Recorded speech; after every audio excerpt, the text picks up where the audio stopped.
एकदम से जब विक्रम को गोली लगी तो उस समय मैं बहुत इमोशनल हो गई थी।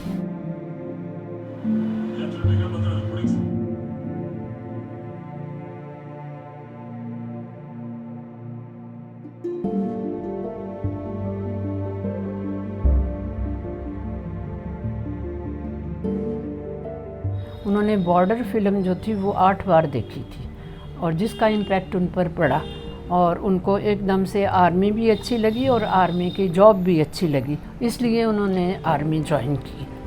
लेकिन बॉलीवुड के साथ साथ वो उनमें देशभक्ति का जज्बा भी था।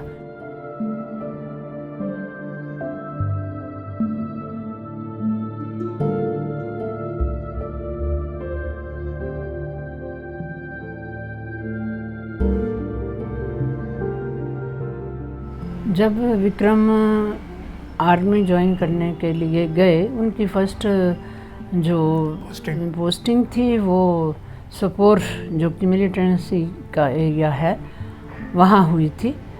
लेकिन वो बहुत खुश थे कि मेरे को काफ़ी कुछ करने को मिलेगा और मिलिटेंट्स को मारने का भी मौका मिलेगा। तो जब एक माँ अपने बेटे को आर्मी में भेजती है तो वो आर्मी को ही और देश को ही अपने बेटे को समर्पित कर देती है, इसलिए मैंने खुशी खुशी उसको भेजा।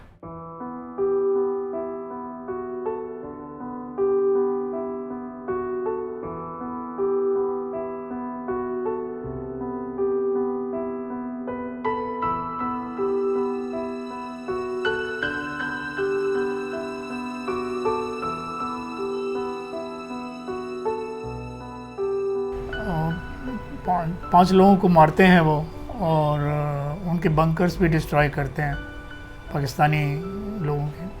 तो तभी कोई सैनिक, पाकिस्तानी सैनिक जो कि छिपा हुआ था कहीं हाइडिंग प्लेस में था, और वो उनको विक्रम जी को दिखाई नहीं पड़ रहा था, लेकिन वो उनको टारगेट करता है और 3-4 गोलियां जो हैं उनकी छाती में लगती हैं।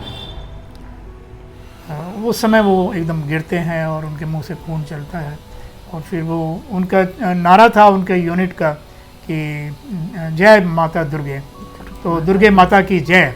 तो ऐसा वो फिर एकदम से बोलते हैं दुर्गे माता की जय, धीरे से उनके मुंह से निकलता है और वो शहीद हो जाते हैं। वैसे तो I am proud of my son कि उन्होंने देश की खातिर अपने प्राण त्यागे हैं और इस देश की रक्षा की, और उन्हीं की बदौलत हम सारे भारतवासी इस समय ठीक हैं। तो नेचुरली एक माँ होने के नाते तो चोट तो लगती है कि उसका बेटा जो है उसके सामने जा रहा है, इसलिए मैं इमोशनल हो गई थी।